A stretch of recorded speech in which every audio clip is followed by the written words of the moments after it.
నిన్ను కప్పును, అతని రెక్కల క్రింద నీవు తలదాచుకుందు, అతని విశ్వసనీయత నీకు నాలుగాను. చాలు. ఈ యొక్క వాక్య భాగం మనం చూస్తున్నది ఆయన రెక్కల కింద మాత్రమే మనకి ఆశ్రయము, ఆదరణ. ఒక కోడి పెట్టను మనం తీసుకున్నట్టయితే తన బిడ్డల్ని కాపాడడానికి ఏం చేస్తుంది? అది గద్దగాని అవన్నీ వచ్చినప్పుడు ఏం చేస్తుంది? అది తన రెక్కల చాటున రెక్కల కింద కప్పేస్తుంది, తన బిడ్డల్ని కాపాడు. కాబట్టి వాక్య భాగం కీర్తన, అయ్యా నీ రెక్కల చాటునే నాకు భద్రత. ఇదిగో ఇంటి కప్పు మీద ఒంటరిగా ఉన్న నాకు ఇక్కడ భద్రత లేదు, సంరక్షణ లేదు. అంటే ప్రభువుని విడిచిపెట్టి నువ్వు జీవించినప్పుడు నీకు భద్రత లేదు. ప్రభువులో నువ్వు జీవించినప్పుడు నీకు భద్రత, రక్షణ ఉంది. ఆయన రెక్కల చాటు. ఒక చోట గడ్డివాము తగలబడుతుంది. గడ్డివాము తగలబడుతుంది. దాని పక్కనే ఒక పక్షి గూడు ఉంది. పక్షి గూడు ఉంది. ఆ గూట్లో పిల్లలు రెక్కల్లో ఎగరలేకపోతాయి. ఆ గడ్డివాము మండుతుంది. అప్పుడు ఆ తల్లి పక్షి వచ్చి ఏం చేసిందంట, ఆ పిల్లల మీద వాలింది. వాలి రెక్కలతో పిల్లల్ని కప్పేసింది. అక్కడ ఏం కాలుతుంది? గడ్డివాము కాదు. ఆ సెక వస్తుంది. ఆ సెక బాగా వేడిగా వస్తుంది. ఆ వేడి పిల్లలకు తగలకుండా ఈ పక్షి రెక్కల్ని కప్పేసింది. అయినప్పటికీ కూడా ఆ సెక తట్టుకోలేక ఆ పక్షి పిల్లలను వదిలి వెళ్ళలేక అలాగే అటుని పట్టుకుని అలాగే ఉంటుంది. ఆ వేడికి ఆ తల్లి పక్షి అలాగే ఉంటుంది. ఈలోపు గడ్డివాము కాలిపోతుందని చెప్పేసి దాన్ని ఆర్పటానికి కొంతమంది వచ్చారు. వచ్చినప్పుడు చూస్తే పక్కనేముంది? పక్షి గూడు ఉంది. గూటులో తల్లి పిట్ట ఉంది, పెద్ద పక్షి ఉంది. ఇలా కప్పుకుని తర్వాత పక్షి ఇక్కడ ఉంది, పక్కనే ఉందని చెప్పి ఏంటిది ఇలా ఉంది, కాలిపోయినట్టుగా ఉంది. ఆ సెకకి మాడిపోయినట్టుగా ఉంది. వీడొచ్చి పక్షి ఏంటి, అవును దీనికి ఏంటి, దీనికి రెక్కలు ఉన్నాయి కదా, ఆ వేడి ఎప్పుడైతే తగ్గుతుంది రెక్కలతో ఎగిరిపోవచ్చు కదా అని వీళ్ళు అనుకుంటూ ఉన్నారు. కానీ దాని యొక్క ఉద్దేశం ఏంటంటే, నేను చనిపోయినా పర్వాలేదు, నా బిడ్డలు నేను కాపాడాలని ఆ సెకన్ ఇదంతా కూడా తట్టుకొని అది ఆ పిల్లలకు తగలనేయకుండా ఇదిగో తన రెక్కలని అలాగే పెట్టి అలాగే చనిపోయింది. దాన్ని ఆ పక్షం అలా కదిపేసరికి ఆ పెద్ద పక్షి అలా ఎక్కడికక్కడ విడిపోయి పడిపోయింది. Praise the Lord. క్రీస్తు ప్రభు కూడా మనందరినీ కూడా రక్షించటానికి, మనందరినీ పాపులమైనటువంటి మనందరినీ కూడా రక్షించడానికి ఆయన శిలువ మీద తన యొక్క ప్రాణాన్ని అర్పించాడు. Praise the lord.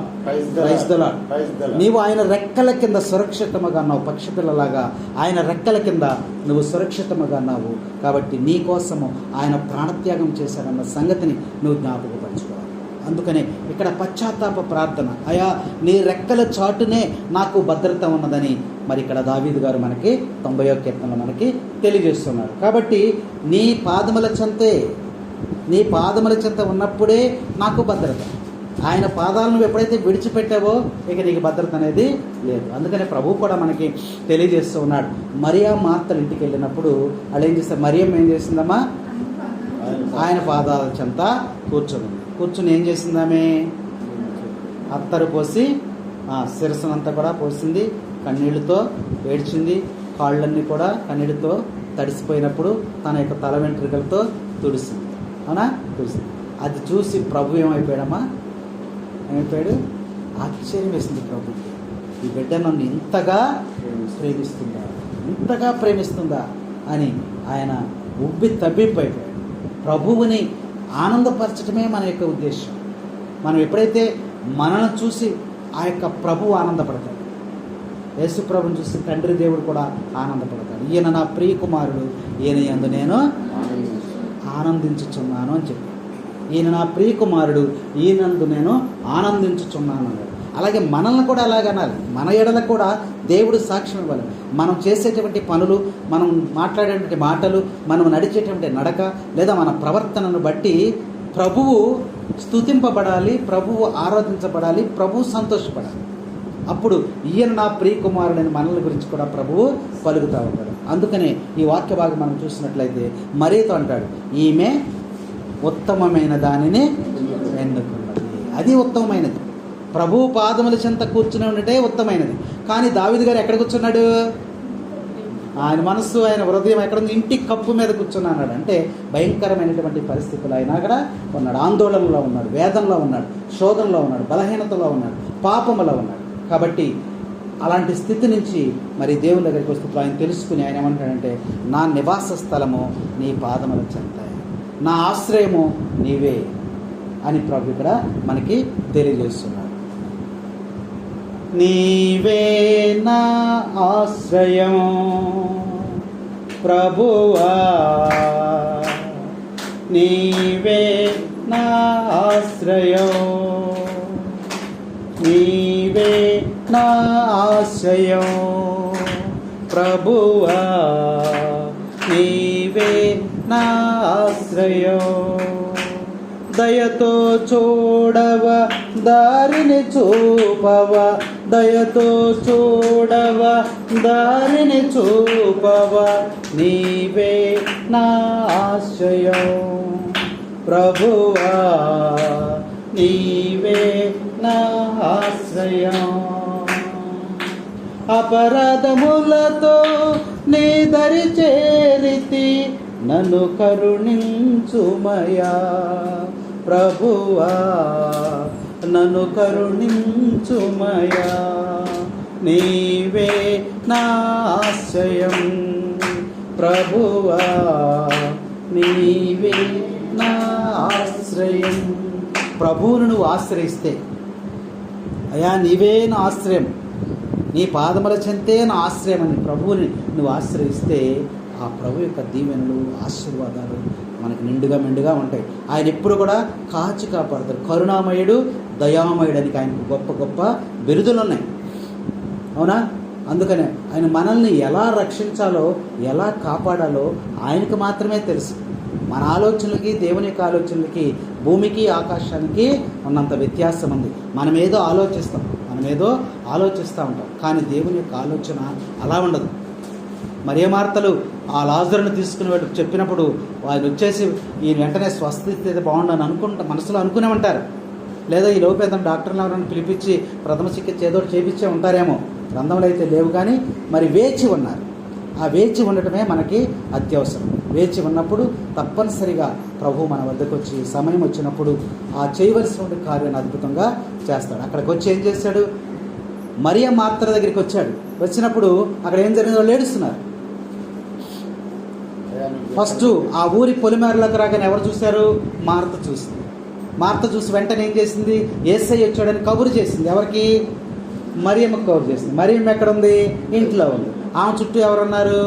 యూదుల బంధువులు, స్నేహితులు, ఇరుగుపరులందరూ వచ్చి అమ్మ ఏడవబాకు, మరి జరిగిపోయింది అది ఇదని మాట్లాడు. నా ప్రభువు ఉంటే బతికేవాడు, నా ప్రభువు లేడు అని ఇట్లా ఏదో రకరకాలుగా మాట్లాడుకుంటూ ఉన్నారు. ఈలోపు మార్త కబురు చేసింది, మరియా యేసయ్య వచ్చాడు, నిన్ను రమ్మంటున్నాడు అని కబురు చేసింది. వెంటనే ఆ దుఃఖంలోనే లేచి వెంటనే వెళ్ళిపోయింది. అక్కడి నుంచి ఆ మరియ ఏడవటం, ఆ మార్త ఏడవటం, ఆ పక్కన ఉన్నటువంటి యూదులు వాళ్ళందరూ ఏడుస్తారని ఎవరు చూశారు? యేసు ప్రభు చూశారు. చూసి ఆయన కూడా కంట తడి పెట్టాను. Praise the Lord. ఆయనకేం అవసరం? అసలు ఆయన ఏడవలసిన ఇదే ఉంది. ఆయన దేవుడు, దేవుని యొక్క కుమారుడు, ఆయన ఎందుకు ఏడవాలి? కానీ మరియను, మార్తను, లాజరును ఆయన ఎంతగా ప్రేమించాడో ఆ ప్రేమను బట్టి ఆయన కన్నీరు కార్చాడని గ్రంథం మనకు చక్కగా తెలియజేస్తాడు. కాబట్టి మనము ఆయన్ను ప్రేమిస్తే ఆయన కూడా మనల్ని ప్రేమిస్తాడు. ఆయన మనల్ని ప్రేమిస్తున్నాడు కాబట్టి మనము కూడా మరి లోకాన్ని విడిచిపెట్టి ఆయన్ను ప్రేమించడానికి మనము ప్రయాసపడాలని ఆ యొక్క మరియ మార్తల ద్వారా మనకు తెలియజేశాడు. వారి దుఃఖాన్ని చూశాడు, వారి బాధను చూశాడు. చూసి ఏం చేశాడు? లాజరుని ఎక్కడ సమాధి చేశారంటున్నాడు. అవునా? మరే తల్లిని కూడా ఒకసారి మనం ఇక్కడ జ్ఞాపకం చేసుకోవాలి. కానాను విందులోనికి వెళ్ళింది. ఏమైపోయింది అక్కడ? ద్రాక్షారసం అయిపోయింది. ఎవరు బాధపడుతున్నారు? వచ్చిన వాళ్ళు ఏమైనా ఏడుస్తారా? పెళ్ళికి వచ్చాము, కూరలు తగ్గి అయిపోయినాయి, మనం ఏమైనా ఏడుస్తామా? ఎవరు దుఃఖపడతారు? అరే వచ్చిన వాళ్ళు భోజనం పెట్టలేకపోయినా, అది లేదు ఇది లేదని ఇంటి యజమానులు బాధపడుతూ ఉంటారు. మరే తల్లి అక్కడికి వచ్చినప్పుడు అందరి ముఖాలు చూసింది. అక్కడ అందరి ముఖాలు చూసింది. ఎవరి ముఖాలు దుఃఖంగా ఉన్నాయి, బాధగా ఉన్నాయి? ఎవరి ముఖాలు? ఆ యొక్క సలోమి, తన సోదరైనటువంటి ఆ యొక్క సలోమి, ఆ ఇంట్లోనే వివాహం జరిగింది. కాబట్టి ఏంటమ్మా దుఃఖంగా ఉన్నావు? ఏంటంటే విషయం తెలుసు, ద్రాక్షారసం అయిపోయింది, ద్రాక్షారసం అక్కడ పొయ్యకపోతే పెళ్లిలో వచ్చి పిలిచినటువంటి వాళ్ళని అవమానించినట్లే. ఆ బాధతో వాళ్ళు మరి దుఃఖంలో ఉంటే మరి తల్లి కనిపెట్టి ప్రభు ద్వారా అక్కడ వాళ్ళ దుఃఖాన్ని పోగొట్టింది. అలాగే మన కుటుంబంలో ఉన్నటువంటి దుఃఖం, మన కుటుంబంలో ఉన్న అనారోగ్యం, మన కుటుంబంలో ఉన్న అవసరం, వీటన్నిటిని కూడా మరి తల్లి గుర్తిస్తుంది ప్రార్థన ద్వారా. గుర్తించి తన యొక్క మన మధ్యస్థ ప్రార్థన ద్వారా మన శక్తి సరిపోవట్లేదు, మన ప్రార్థన ప్రభు దగ్గరికి వెళ్ళట్లా, మనకు అంత శక్తి లేదు. కాబట్టి మరియ తల్లిని మనం వేడుకొనున్నప్పుడు ఆమె మన ప్రార్థనను ఆమెను మధ్యస్థంగా ఉండి ఆమె తన కుమారుని వద్దకు తీసుకెళ్ళినట్టుగా లేఖనాలు మనకి తెలియజేస్తూ ఉన్నాయి. అలాగే ఇక్కడ వాక్య భాగంలో కూడా మరియా మార్తలు ఏడుస్తూ ఉంటే, దుఃఖిస్తూ ఉంటే యేసు ప్రభు తట్టుకోలేకపోయాడు. అయ్యో నన్ను ఇంతగా ప్రేమిస్తారే వీళ్ళకి నేను సహాయం చేయకపోతే ఎలా అని చెప్పి వెంటనే ఎక్కడ సమాధి చేశారంటే పదండి. అప్పుడు ఆ యొక్క మరియా మార్తలు ఏమన్నారమ్మా, అయ్యా ఆయన చనిపోయి 4 రోజులు అయిపోయింది, శరీరం అంతా కూడా దుర్వాసన వచ్చేస్తుంది, వద్దు అన్నట్లుగానే వాళ్ళు అక్కడ ప్రకటించారు. కానీ యేసు ప్రభు ఏమన్నాడు, చూసారా దేవుని యొక్క మహిమ ఏంటో నువ్వు చూస్తావు. ఇప్పుడు ఎందుకు అంత శ్రమ ఎందుకు తీసుకున్నాడు యేసయ్య? ఆయన దేవుడిగా మహిమపరచటం ఒకటి, రెండవది వీళ్ళకు కూడా నేను సహాయం చేయకపోతే, నన్ను ఇంతగా ప్రేమించి వీళ్ళకు కూడా నేను సహాయం చేయకపోతే ఇంకా నేను దేవుడేంటి, దేవుని కుమారుడేంటి? అవునా? మనకు బాగా ఆప్తులు లేదా బాగా ఇష్టమైనటువంటి వారు, మనం బాగా ప్రేమించేటువంటి వారు, మనం స్నేహితులు దగ్గరగా ఉండేటువంటి వారు, మనకి ఏదైనా ఆపద వచ్చిందనుకోండి, వాళ్ళు ఏం చేస్తారు, అది వాళ్ళకి చేయగలిగినంత స్థాయిలో ఏదో ఒకటి మనకు సహాయం చేయడానికి చూస్తారు. ఇప్పుడు కూడా నువ్వు చేయలేకపోతే ఇంకెందుకు రా అని కూడా అంటారు. అవునా? అలాంటి సమయంలో కూడా నీవు ప్రాణ స్నేహితుడు, నువ్వు ఇప్పుడు కూడా వాడికి నువ్వు సహాయం చేయలేకపోతే ఇంకెందుకు రా నీ స్నేహం అని అంటారు. యేసుప్రభు కూడా అదే, మానవుడే కదా. ఇంతగా నన్ను ప్రేమిస్తుంది ఈ కుటుంబము, మరియదాసు వారి సతీమణి, మరి కుమారుడు, మరి బిడ్డ, వీళ్ళందరూ ఇంతగా నన్ను ప్రేమిస్తున్నారు. ఈయన నా సువార్తను పరిచర్య చేస్తున్నాడే, మరి నా సువార్తను అనేక ప్రాంతాలకు విస్తరింపచేస్తున్నాడే, మరి ఇంతగా నన్ను ప్రేమించేటువంటి ఈ కుటుంబంలో కూడా నేను అద్భుతము చేయకపోతే ఇంకా నాకు ఏంటి అనేటువంటి ఆలోచన ప్రభుకు కూడా వస్తుంది. వచ్చి ఆ మరియ మార్తలతో అన్నాడు, ఏమన్నాడు, రమ్మన్నాడు, వెళ్దాం, సమాధి ఎక్కడ చేస్తారు అక్కడికి వెళ్దాం పదండి అన్నాడు. వచ్చారా, రాలేదా? వెళ్ళారు. అక్కడికి వెళ్ళిన తర్వాత యేసుప్రభు నిలబడి ఉన్నాడు చక్కగా.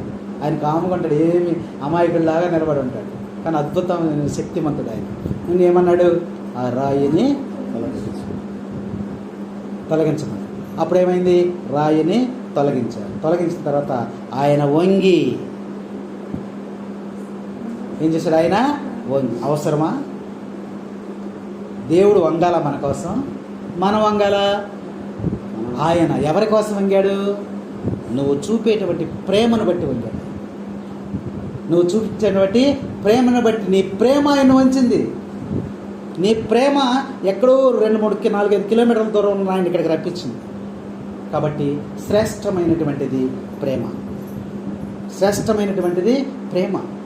కాబట్టి ఆ ప్రేమ మార్గాన్ని ప్రభు చూపించాడు. ఆయన ముందుగా మనకు చూపించాడు. మీరు కూడా అలా ప్రేమను పంచుకుంటే, కుటుంబంలో ఒక కుటుంబాన్ని తీసుకున్నట్లయితే భార్య, బిడ్డలు, మరి కోడలు, కొడుకు, అత్త, మనమడు, వీళ్ళందరూ కూడా ఒకరినొకరు ప్రేమించుకొని ప్రేమగా ఉంటే అదే పరలోకం. ఆ ప్రేమ మార్గంలో నడవమన్నాడు. ఇప్పుడు యేసయ్య ఎక్కడికి వచ్చాడు, వాళ్ళు చూపించినటువంటి ప్రేమను బట్టి ఏం చేశాడు, ఆయన వంగాడు. దేవుడు అయ్యిండి కూడా వంగాడు. ఇలా వంగి దానిలో చూశాడు. అంటే నీ కోసము ఆయన వంగుతూ ఉన్నాడు. ఆయన కోసం నువ్వు వంగలేవా? ఆయన కోసం నువ్వు విడిచిపెట్టలేవా? ఆయన కోసం నువ్వు లోకాన్ని విడిచిపెట్టలేవా? ఆయన నీకోసం దేవుడయ్యుండి, సమస్త లోకాలు కూడా ఆయన ముందు మోకరించేటువంటి దేవుడయ్యుండి ఆయన వంగాడు. వంగి, ఏ లాజరు వెళ్ళి పలికిరా అన్నాడు. ఎందుకన్నాడు గట్టిగా? వెళ్ళి లాజరు రా అంటే సరిపోదా? మరి గట్టిగా ఎందుకన్నాడు? అందరూ అక్కడ ఉన్నటువంటి వారు, లాజర్ అంటానికి కాదు, అక్కడ వచ్చినటువంటి వారు అందరూ, మరియతో అనేక మంది వచ్చారు కదా, వాళ్ళందరూ వినటానికి ప్రభు అన్నాడు. ఎందుకు వినాలి? యేసుప్రభు కాముగా ఉండి ఏదో ఒకటి చేస్తే ఆయన ఏదో మంత్రం వేశాడు, లేదా ఏదో పౌడర్ చల్లాడు, లేదా ఏదో చేశాడు అని అనుకుంటారు. అలా కాకుండా ఒక మాట చేత జీవం పోయగలిగినటువంటి శక్తిమంతుడు ఈయన దేవుని యొక్క కుమారుడు, పరలోకం నుండి దిగి వచ్చిన దేవుని యొక్క కుమారుడు, మెస్సయ్య అని వీళ్ళందరూ కూడా తెలుసుకోవటానికి దేవుడు మహిమపరచడం కోసము ఆయనలందరికీ కనపడేటట్టు, ఏ లాజరు వెలుపలికి రా అన్నాడు. అప్పుడు వెంటనే లోపల ఏం చేశాడు, సూటు బూటుల పైన వచ్చేసాడు, చక్కగా బయటికి వచ్చి ఎట్టొచ్చాడు, లేచి నిలబడ్డాడు. శరీరం అంతా ఏమున్నాయి, కట్లు ఉన్నాయి. అప్పుడు యేసుప్రభు ఏమన్నాడమ్మా, మీరు ఆయన కట్లను విప్పండి. ఎందుకు విప్పమన్నాడు ఆ కట్లని? మనిషిని మొత్తం కట్టేసింటే వెళ్ళరా అంటే వెళ్తాడా? నడవలేడు కదా, కట్లు కట్టేస్తున్నాయి కదా, అవునా, కట్టేస్తున్నాయి కాబట్టి వెళ్ళమంటే ఎట్ట వెళ్తాడు? అందుకని ఆ కట్లు విప్పమన్నాడు. అప్పుడు ఎవరొకరు అక్కడ ఉన్న వాళ్ళు వచ్చి ఆ కట్లు విప్పేస్తే నడుచుకుంటూ వెళ్ళాడు. ఈ కట్లు అనేది మనం దేన్ని చూపిస్తుందంటే, ఆధ్యాత్మికంగా మనం ఆలోచన చేస్తే పాపపు కట్లు, పాపపు కట్లు అవి మనల్ని కట్టేస్తూ ఉంటాయి. కట్టేసి దేవుని సన్నిధిలోనికి రానివ్వు, లేదా ఇంకో చోట దేవుని కార్యానికి రావు, లేదా దేవునిలో నడవనివ్వు. ఆ కట్లు నువ్వు విప్పుకున్నప్పుడే దేవుని యొక్క చిత్తాన్ని నువ్వు నెరవేర్చగలుగుతావు. ఆ కట్లు, ఇప్పుడు లాజర్ ఉన్నాడు, లాజర్కి కట్లు ఉన్నాయి కదా, మరి జీవం వచ్చేసింది. వచ్చిన తర్వాత నా కట్ల నేనే విప్పుకోగలనా? విప్పుకున్నాడా? అన్నీ కట్టేస్తుంది, ఎట్లా విప్పుకుంటాడు? ఆ కట్లు ఒక వ్యక్తి వచ్చి ఇప్పాలి. కాబట్టి ఆధ్యాత్మికంగా నీ జీవితంలో ఉన్నటువంటి పాపపు కట్లను విప్పటానికి నీ శక్తి సరిపోదు. అందుకని ఒక వ్యక్తి నీకు కావాలి. ఆ కట్లు విప్పే వ్యక్తి ఎవరయ్యా అంటే, ఆయనే నా ప్రభువు, ఆయనే యేసుక్రీస్తు, ఆయనే నా ప్రభువు, ఆయనే యేసుక్రీస్తు. ఈ లోకం మారినా, ఈ సృష్టి మారినా, ఈ లోకం మారినా, ఈ సృష్టి మారినా, మారడు నా యేసయ్య ఎప్పటికీ, మరువడు నా యేసయ్య ఎన్నటికీ. ఆయన మారడు, ఆయన ఎప్పుడు ఒకే రకంగా ఉంటాడు. మనమే మారిపోతూ ఉంటాం. కొద్ది కాలము వేడిగాను, కొద్ది కాలము చల్లగా, నులివెచ్చగా మనము జీవిస్తాం. అవసరాన్ని బట్టి అటు దూకేస్తాం, లేదా ఇటు దూకేస్తాం. మనం ఒక ఆయన సాక్ష్యం ఇస్తున్నాడు అక్కడది అక్కడ సాక్ష్యం ఇస్తున్నాడు. ఏంటి ఆ సాక్ష్యం అంటే, ఆయనకి అనారోగ్యం వచ్చేసిందంట. వచ్చిందిలే, అనారోగ్యం వచ్చేసింది, 10 రోజుల వరకు స్వస్థత కాలేదు. ఇంతలో అలా ఆవిడ వచ్చేసిందంట. అలా ఏమన్నాడు, నువ్వు వెళ్ళి వేరే చోట బాప్తిసం తీసుకయ్యా, నీకు తగ్గిపోద్ది అని చెప్పిందంట. అప్పుడు ఆయన ఏమన్నాడంట, నేను పుట్టుక కథోలిక క్రైస్తవ మా నాన్న మా తాతల నుంచి కూడా దేవుడు ఎక్కడున్నా మేలు చేస్తాడు, నా విశ్వాసాన్ని నేను కోల్పోను, పో బయటకు అన్నాడు. మన సాక్ష్యంలో ఆయన చెప్తున్నాడు. ఈ యొక్క సాక్ష్యం, ఈ యొక్క విశ్వాసము బైబిల్ గ్రంథంలో మనం చూస్తే యోబు గారు అన్నీ పోగొట్టుకున్నాడు, శరీరం అంతా కూడా పోయింది, అన్నీ నశించిపోయినాయి. అప్పుడు సైతాన్ ఎవరిలోకి వచ్చింది? భార్యలోకి వచ్చింది. ఏమంద భార్య, ఏంటయ్యా బాబు నువ్వు దేవుడు అంటావు, ఇంకాను పిల్లలు పోయారా, ఆస్తి పోయిందా, గొర్రెలు పోయినాయా, మేకలు పోయినాయా, ఒంట్లు పోయినాయా, సమస్తం నీ శరీరం కూడా పోయిందా, ఇవాళ రేపు నువ్వు కూడా చచ్చిపోతావు, ఎందుకు అయ్యా నన్ను చంపేయని దేవుడికి మొరపెట్టి దేవుడిని దూషించి చచ్చిపోయావు, ఎందుకయ్యా బాబు. అప్పుడు ఆయన ఏమన్నాడు, నేను పుడుతా ఈ లోకంలోనికి ఏమీ తీసుకురాలేదు, నేను చనిపోతా కూడా ఏమీ నేను తీసుకురాను, మధ్యలో అంతా దేవుడే నాకు ఇచ్చాడు, ఆయన చిత్తమే నెరవేరును కాకని సైతాన అవతలకు పో అన్నాడు. కాబట్టి సైతాను ఈ పాపపు కట్లను విప్పుకోవడానికి మన శక్తి సరిపోదు. అందుకనే దేవుని యొక్క శక్తి మనకు కావాలి. ఇంకొక ఉదాహరణకు అర్థం అవ్వాలంటే, యేసు ప్రభు యెరూషలేములోకి వస్తున్నాడు వచ్చే ఆదివారం, అంతే కదా, మానికముల ఆదివారం యెరూషలేములోకి వస్తున్నాడు. ఆయన ఇంతకుముందు కారు కానీ వాహనం కానీ హెలికాప్టర్ కానీ ఏమైనా వాడా? ఎట్లా వచ్చాడు? గాడిద మీద వచ్చాడు. ఎంత సువార్త చేసినా 100 కిలోమీటర్లన్నా 40 కిలోమీటర్లు కాలినడకని వెళ్ళిపోయాడు. మరి ఎంత నడక ఎట్టా నడిచాడో మనకు అర్థం కాదు. మరి అంత నడక. కానీ ఈసారి యెరూషలేముకి వెళ్ళటానికి వాహనం అడుగుతున్నాడు. ఏమడిగాడు వాహనం? గాడిద అక్కడ ఉందని ఆయనకి ఎట్ట తెలుసు కదా? ఎంత ఆశ్చర్యం చూడండి. నడుచుకుంటూ వస్తున్నారు యెరూషలేములోనికి. ఆ బెత్పగే అనేటువంటి ఆ ఊరు వచ్చిన తర్వాత 2 శిష్యులను పిలిచాడు. పిలిచి ఏమన్నాడు, ఆ ఊరిలోకి వెళ్ళండి. ఆ ఊరిలోకి వెళ్తే ఆ పాలెంలో ఒక ఇల్లు ఉంది, ఆ ఇంటి దగ్గర ఒక కొయ్యకు కట్టబడినటువంటి గాడిద పిల్ల ఉంది.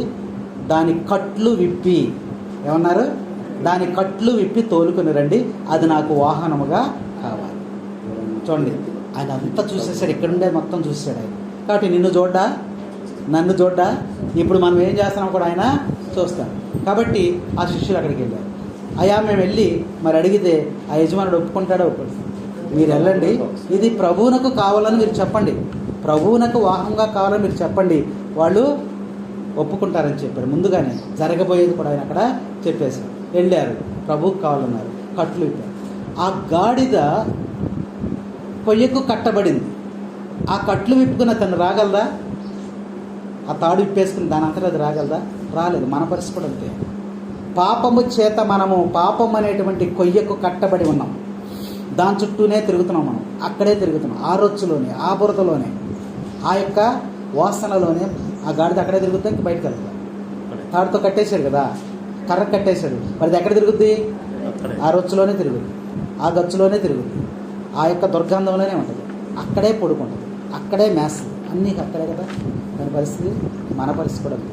పాపము చేత నువ్వు కట్టబడినప్పుడు ఆ స్థితిలో ఉన్నావు. కానీ అందులోంచి నువ్వు గాడిద పిల్లప్పుడు బయటికి రావాలంటే ఏం చేయాలి? ఎవరో ఒకళ్ళు ఇలా కట్లు విప్పాలి. విప్పితే అది ఆ యొక్క పరిస్థితి ఆ దుర్గంధంలో నుంచి బయటకు వస్తుంది, వెలుపలికి శుభ్రమైన ప్లేస్లోకి వస్తుంది. ఇప్పేవాళ్ళు ఏరి. అందుకనే మానవ జీవితంలో మనలో కూడా మనము కూడా అదే పాపంలో మనం జీవిస్తూ ఉన్నాం.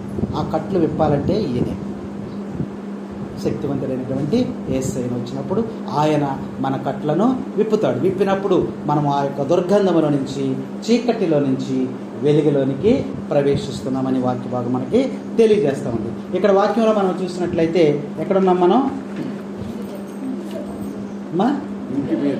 ఇంటి మీద. ఇక్కడ వాక్య భాగంలో మనం చూసినట్లయితే మరి భద్రత లేనటువంటి స్థితిలో దావీదు గారు జీవిస్తున్నారు. అలాంటి స్థితిలో మనం కూడా జీవిస్తున్నాం. కాబట్టి ఈరోజు కుటుంబం చేసేటువంటి యొక్క ప్రార్థన ఆయనను ఎంతగా ప్రేమిస్తున్నారో దానిని బట్టి వారి కుటుంబంలో మరి మార్తలకు ఇచ్చినట్లుగా ఆ యొక్క బిడ్డలకు మరి అనారోగ్యం నుంచి విడుదల కలుగజేస్తారు. విశ్వాసంతో మనము ప్రార్థన చేస్తున్నాం. అలాగే చూసినట్లయితే తర్వాత ఏంటిదమ్మా? ఒంటరిగా ఉన్నాను. ఇంటి కప్పు మీదే ఉన్నాను, కానీ ఎలా ఉన్నాను? ఒంటరిగా ఉన్నాను. ఆయన చక్కగా తెలియజేస్తున్నాడు. ఒంటరిగా ఉండటం అంటే ఏంటి? ఎవరు లేకుండా ఉండటం. ఇంకా చెప్పమ్మా. సుశీలమ్మ, మా యొక్క పేరు సుశీల. చెప్పు. తోడు లేకపోవడం. అవునా? ఇప్పుడు పెద్దవాళ్ళు ముసలాళ్ళు అయిపోతున్నారు కదా, అయిపోయిన వాళ్ళు చనిపోతారు, భర్త భార్య చనిపోతారు. అప్పుడు వాళ్ళు మనం ఏమంటాం? పిల్లలందరూ కూడా వెళ్ళిపోయారమ్మా, బెంగళూరు వెళ్ళిపోయారు, లేకపోతే వెళ్ళిపోయారు. ఇక ఆ ముసలమే ఒంటరిగా ఉంటాం. అవునా? తోడు లేకపోవడం, ఒంటరిగా. ఇప్పుడు దావీదుకి ఆయన ప్రార్థన ఏం చేస్తున్నాడు దేవుడి దగ్గర? అయ్యా నాకు తోడు లేదు, ఒంటరిగా ఉన్నాను, తోడు లేరు నాకు అని ఆ వాక్య భాగంలో ఆయన చెప్తున్నాడు. కాబట్టి భయంకరమైన పరిస్థితులు మనం తలుచుకుంటే ఒంటరితనం అనేది చాలా భయంకరం. అవునా? ఒంటరితనం అనేది చాలా భయంకరం. ఒకరోజు భర్త, పిల్లలు మరి వీళ్ళందరూ కూడా ఇంటర్వ్యూ అనేది అని చెప్పి వెళ్ళి బెంగళూరు, హైదరాబాద్ వెళ్ళిపోయారు. నువ్వు ఒక్కదానివే ఇంట్లో ఉండాలి 2 రోజులు. రాత్రులు తలిపేయగానే నీకేం గుర్తొస్తుంది? ఏం గుర్తొస్తుందమ్మా? అమ్మో వీళ్ళు అటు వెళ్ళిపోయారు, ఇటు వెళ్ళిపోయి ఎవరు లేని వస్తానని నాకు భయం వేస్తుంది. మా అన్నయ్య అబ్బాయి నన్ను పిలుచుకుంటే పోద్దాం, వస్తుందా రాదు ఆలోచన? భయం వచ్చేస్తుంది. రాత్రి వచ్చారా, కోటానికి వచ్చారా, చాలదా? మరి తలుపులో వేసేసుకున్నప్పుడు ఏమొస్తుంది అన్నారు ఫాదర్? దెయ్యం వచ్చేస్తుందంట లోపలికి. నువ్వు తలుపులన్నీ వేసేసుకున్నా సరే ఏమొచ్చేద్దంట లోపలికి? దెయ్యం వచ్చేద్దంట. ఒంటరితనం అనేది చాలా భయంకరమైనటువంటి స్థితి. ఇప్పుడు దావీదు ప్రార్థనలో అయ్యా నేను ఒంటరిగా ఉన్నాను. ఆ స్థితి మన జీవితంలో ఏదో ఒక రోజు మన అనుభవంలో ఉంది, అది మనం అనుభవించాం.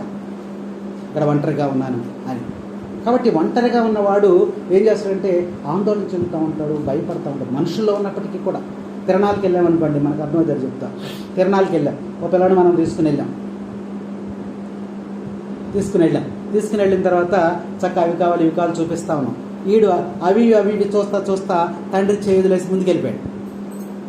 వెళ్ళిపోయాడు. తండ్రి ఒక చోట ఉన్నాడు, పిల్లాడు ఒక చోట ఉన్నాడు. ఇటు చూసి ఎక్కడ నాన్న కనపడలా. ఏం చేస్తాడు? భయపడి ఏం చేస్తాడు? ఎందుకు ఏడవటం? ఉన్నారుగా జనం, అసలు చుట్టూ జనమేగా. జనం ఉంటే మనం జనంలో ఉంటే ఒంటరిగా లేనట్టేగా. ఆడు చుట్టూ జనమే ఉన్నారు, ఎందుకు ఏడవడం? ఇంకా ఒంటరిగా ఉన్నాడు, ఆడు లేడు, ఒంటరిగా లేడు కదా. ఆడు చుట్టూ జనమే ఉన్నారు, కానీ ఎందుకు అడిగి భయం, ఆందోళన? నన్ను సంరక్షణ అంటే అంతమందిలో వాడు ఉన్నా వాడి పరిస్థితి ఎలా ఉంది? ఒంటరి వాడిగా ఉన్నాడు. అది ఆ స్థితి. మన ఇంట్లో ఎంతోమంది ఉంటారు, అందరం కలిసే ఉంటాం, కానీ మనం ఒంటరిగా ఉన్న పరిస్థితులు వస్తాయి. మన మాట వినకపోవటం, మనం లెక్క చేయకపోవటం, ఏది మనకు చెప్పకపోవటం. అలాంటప్పుడు మనం అందరూ నన్ను నిలేశారు, నాకు ఏది ఎవరో చెప్పట్లేదు, నేను ఒంటరి వాడిని అయిపోయానని అతను తనకు తానే భయపడుతూ ఆందోళన చెందుతూ ఉంటాడు. అది ఒంటరితనం అంటే. దావీదు గారు కూడా అదే ఒంటరితనంతో ఉన్నాడంట. ఒంటరితనంతో తోడు లేకుండా ఉన్నానయ్యాను, నా పరిస్థితి ఏంటి అని ప్రభు ముందు ప్రాధేయపడుతూ ఉన్నాడు. కాబట్టి ఈ తోడు కోసము ప్రభువుని ఆశ్రయించాలి. మనం కూడా ఈ యొక్క దావీదు గారి ప్రార్థనను బట్టి మనం ఏం చేయాలి? ప్రతి విషయంలో కూడా మనము దేవుని యొక్క సహాయము, దేవుని యొక్క తోడు కోసం మనము ప్రార్థన చేయాలని వాక్యం మనకి హెచ్చరిక చేస్తూ ఉంది. కాబట్టి ఒంటరిగా ఉండడం కన్నా నీవు తోడుగా, దేవునితో తోడుగా ఉండమని ప్రభు మనకి తెలియజేస్తుంది. దేవుడు ఎప్పుడు కూడా మరి నాకెవరు మొరపెడుతున్నారా వారి మొరను ఆలకించి నేను వారికి సహాయం చేస్తుందని ఆయన ఎదురు చూస్తున్నటువంటి వ్యక్తి అని వాక్యాలుగా మనకు చక్కగా తెలియజేస్తూ ఉంది. కాబట్టి ఒంటరిగా ఉన్న నీకు ప్రభువు తోడుగా ఉంటాడు. అవునా? ప్రభు నీకు తోడుగా ఉంటుంది. అప్పుడు తోడుగా ఉన్నప్పుడు నీకు ఏ భయము, ఆందోళన ఉంది. ఏదైనా ఆపద వచ్చినా నా బంధువులు ఉన్నారు, నా స్నేహితులు ఉన్నారు, నా తమ్ముడు ఉన్నాడు, నా అన్న ఉన్నాడు, నాకు ఏదైనా ఇబ్బంది వచ్చినా ఇదిగో వాడు చూసుకుంటాడు అని చెప్పి ఆ యొక్క తోడు అనేది ధైర్యాన్ని ఇస్తుంది. తోడు అనేది మనకి సంతోషాన్ని ఇస్తుంది. తోడు అనేది మనకి ఆదరణకర్తగా ఉంటుంది. కాబట్టి దేవుని యొక్క తోడు ఆధ్యాత్మికంగా చూసినట్లయితే దేవుని యొక్క తోడు నీకు ఎంతో అవసరమైనదని వాక్యం మనకి హెచ్చరిక చేస్తూ ఉంది. కాబట్టి ప్రభు కాపరిగా నీకు తోడుగా ఉంటాడని వాక్య భాగం మనకి తెలియజేస్తుందన్నమాట. తోడుగా ఉంటాడు, నీడగా ఉంటాడు, తోడుగా ఉంటాడు, నీడగా ఉంటాడు, నా కాపరి నాతో ఉంటాడు, నన్ను కరుణతో కప్పిస్తుంటాడు.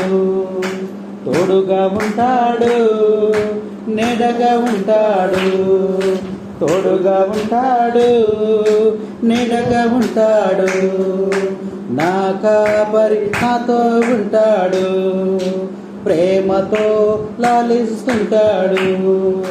యేసయ్యా యేసయ్యా యేసయ్యా నా యేసయ్యా, యేసయ్యా యేసయ్యా యేసయ్యా నా యేసయ్యా. బాధలలోనూ వ్యాధులలోనూ సుఖములోనూ దుఃఖములోనూ నా కాపరి నాతో ఉంటాడు. బాధలలోనూ వ్యాధులలోనూ సుఖములోనూ దుఃఖములోనూ నా కాపరి నాతో ఉంటాడు.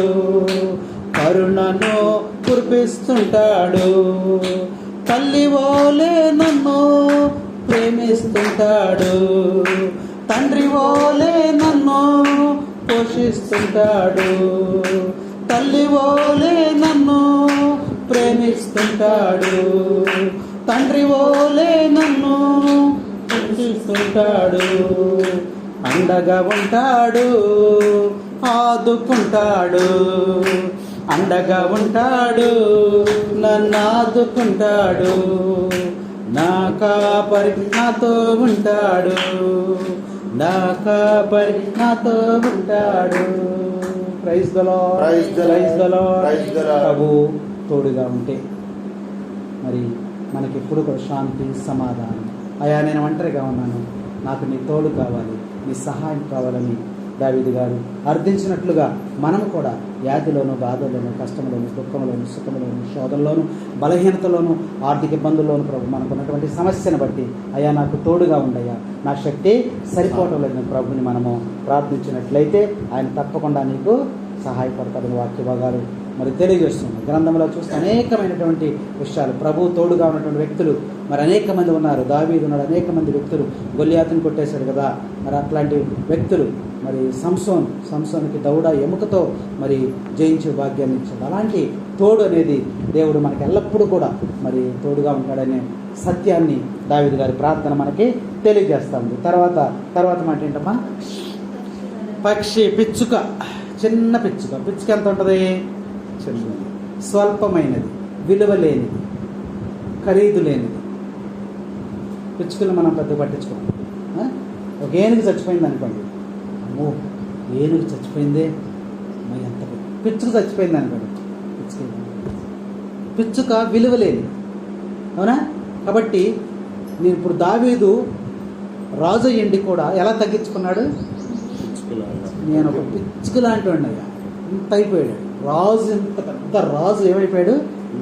దేవుని ముందు తగ్గించుకుని చిన్న పిచ్చుకలాగా, విలువ లేనటువంటి పిచ్చుకలాగా. వాక్య భాగం మనకి బైబిల్ గ్రంథాన్ని చూస్తే చక్కని వాక్యాలు ఉంటాయి పిచ్చుకల గురించి. పిచ్చుకలు తగ్గించుకున్నటువంటి 2 పిచ్చుకలు ఒక కాసుకి అమ్మబడుతూ ఉన్నాయి. 2 పిచ్చుకలు చూడండి అక్కడ వాక్య భాగం, 2 పిచ్చుకలు ఒక కాసుకే ఇస్తున్నారు, అవునా? వాక్య భాగంలో మత్తయి సువార్త 10వ అధ్యాయం 29వ వచనంలో పిచ్చుకల రేటు అక్కడ రాయబడింది. 2 పిచ్చుకలు ఒక కాసుకి. అంటే ఒక పిచ్చుక ఎంత? అరకాసా? బంగారం కాదు, అప్పుడు కాసులు అనేవాడు కదా డబ్బుల్ని. ఒక కాసు పెడితే అంటే ఒక రూపాయి పెడితే 2 పిచ్చుకలు వచ్చేసాయి. అంటే దేవాలయంలోనికి అర్పణ ఇవ్వటానికి, బలి అర్పణ ఇవ్వటానికి యెరూషలేము దేవాలయంలో గొప్ప గొప్ప వాళ్ళు వచ్చినప్పుడేమో గొర్రె పొట్టేళ్ళని వాటిని కొనుక్కునేవాళ్ళు. డబ్బులు లేనటువంటి పేదవాళ్ళు వచ్చినప్పుడు తక్కువగా వస్తున్నాయి కాబట్టి పావురాలను కొనుక్కునేవాళ్ళు. పావురాలని, గువ్వలని కొనుక్కొని బలి అర్పణించారు. ఇంకా పేదవాళ్ళు, అసలు ఏమీ పరిస్థితి లేనటువంటి వాళ్ళు, అయినా దేవునికి నేను ఏదో కానుక ఇవ్వాలని చెప్పేసి ఇంకా పేదగా ఉన్నటువంటి వారు పిచ్చుకలను కొనుక్కునేవారు. పిచ్చుకలు అంటే ఒక కాసు పెడితే 2 పిచ్చుకలు వచ్చేస్తాయి కాబట్టి. అయితే అవి బేరం జరుగుతూ ఉండగా అక్కడ ఆ బేరం జరగలేదన్నమాట. అక్కడ ఇంకో వాక్య భాగం ఉంది. అక్కడ లూకా సువార్త 12:6 వచనంలో అక్కడ ఏం చేస్తున్నారంటే 5 పిచ్చుకలు 2 కాసులకి ఇచ్చేసారు. అంటే పిచ్చుకు విలువ పెరిగినట్ట తరిగినట్ట? కాసుకి ఏమన్నా ముందేమన్నాడు? 2 ఒక కాసు ఇస్తే 2 పిచ్చుకలు ఇస్తున్నాడు. 2 కాసులు ఇస్తే 5 పిచ్చుకలు. ఎన్ని పిచ్చుకలు ఇవ్వాలి అసలు? మామూలుగా 4. మరి ఇంకోటి ఇచ్చేసేయండి అంటే విలువ లేదు, బోనస్ తీసుకో. అదే బంగారం అనుకోండి, ఇస్తాడా? ఇంకోటానికి ఇస్తాడు ఎవరు? పిచ్చుకగా అది తీసుకోవా, ఏముంది ఇది పిచ్చుకగా తీసుకో అంటే విలువ లేదు. కొస్తారు అనమాట, విలువ లేదు. ఇప్పుడు చీరలు అంటారు మీరు, డ్యామేజ్ అయిన చీరలు ఏం చేస్తారు? చీర కొంటే చీర ఫ్రీ అన్నాడు అనుకో, మనం దానికి వెళ్ళిపోతాం. కొత్త చీరలు పెడతాడు, కంపెనీ నుంచి వచ్చింది. ఇది చీర కొంటే చీరని ఇస్తాడా? ఎవడు? నీకు ఇక్కడ ఒక చీర ఇచ్చాడు కదా, దీని రేట్ కూడా ఇక్కడ వేసి ఇక్కడ తీసేసుకుంటా, అక్కడ వదిలేస్తాడు. విలువ లేదు దానికి. ఎందుకంటే అది తయారై 10 సంవత్సరాలు అయింది, ఇక అది డ్యామేజ్ అయిపోద్ది, నీళ్ళ పెట్టగానే అది పాడైపోద్ది, విలువ లేదు. అందుకని దాన్ని ఎంతకైనా నీకు ఇచ్చేస్తాడు. ఇప్పుడు దావీదు గారి పరిస్థితి, అయ్యా నేను విలువ లేని రాజునైనప్పటికీ కూడా విలువ లేనటువంటి ఒక చిన్న పిచ్చుకల కంటే హీనంగా అయిపోయిన నా పరిస్థితి, అయినా నేను అక్కడ ఒంటరిగా జీవిస్తున్నానని చెప్పి వాక్యభాగం మనకి తెలియజేస్తాడు. కాబట్టి ఇంకా పిచ్చుకల గురించి చూసుకున్నట్లయితే ఇంకా చాలా ఉన్నాయి గ్రంథంలో. ఈసారి కలుసుకున్నప్పుడు మరి మన వాటి గురించి కూడా ధ్యానం చేసుకున్నాం, అవునా? అంటారా కదా? కాబట్టి పిచ్చుకలకు కూడా మరి గ్రంథంలో మరి ప్రభు ఇచ్చి వాటితో మీరు పిచ్చుకలుగా జీవించండి అని చెప్పినటువంటి సందర్భాలు కూడా కొన్ని ఉన్నాయి. ఒకటి చెప్పి ముందుకు చేస్తాయి. పిచ్చుకలు చాలామంది పిచ్చుక ఏం చేస్తుందమ్మా? ఎప్పుడు కూడా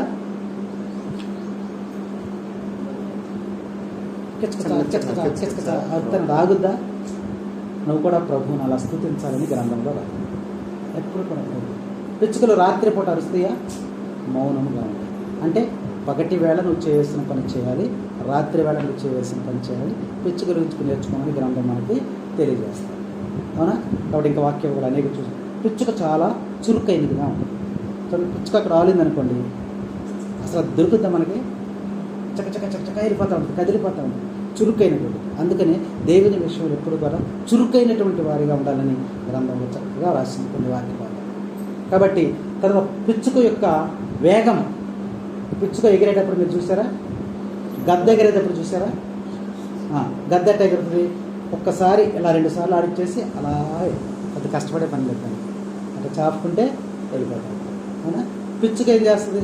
పిచ్చుక ఎగిరి ఈసారి అన్నా చూడండి, మరి పిచ్చుక ఎగిరినప్పుడు టప్ టప్ టప్ టప్ టప్ టప్ వేగంగా కొడుతుంది రెక్కలని వేగముగా కొడతా ఉంటుంది. అందుకనే పిచ్చుక ఎన్ని రెక్కలు ఉన్నాయి? 2 రెక్కలు. కాబట్టి ఆ 2 రెక్కలను మనం కలిగి ఉండాలంట. ఒకటి స్తుతి, రెండవది ఆరాధన. ఒకటి స్తుతి, రెండవది ఆరాధన. ఈ 2 రెక్కలని ఎక్కువగా ఆడించడం ద్వారా ఆ చిన్న పక్షి ఎక్కడికి వెళ్తుంది? పైకి వెళ్తుంది. గద్ద అయితే ఒక్కసారి ఇలా 2 సార్లు ఆడించిన తర్వాత అటా వెళ్ళిపోతాం, విమానంలాగా వెళ్ళిపోతాం. గమనించండి ఈసారి. ఇప్పుడు ఆడిస్తుందా రెక్కలది? చూసారా బయట?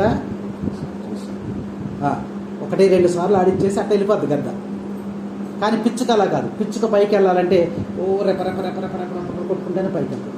స్తుతి ఆరాధన, స్తుతి ఆరాధన, స్తుతి ఆరాధన, స్తుతి ఆరాధన, స్తుతి ఇలా చేయటం వలన ఆ పిచ్చుక పైకి వెళ్తాను. నువ్వు కూడా అంతే. స్తుతి ఆరాధన అనేది పిచ్చుకను పోలి స్తుతి ఆరాధన రెక్కలు ఆడించడం ద్వారా నువ్వు పరలోకములోనికి చేర్చబడతావు. ఆరాధన చేతును అన్ని వేళలా, ఆత్మతో సత్యముతో ఆరాధింతును.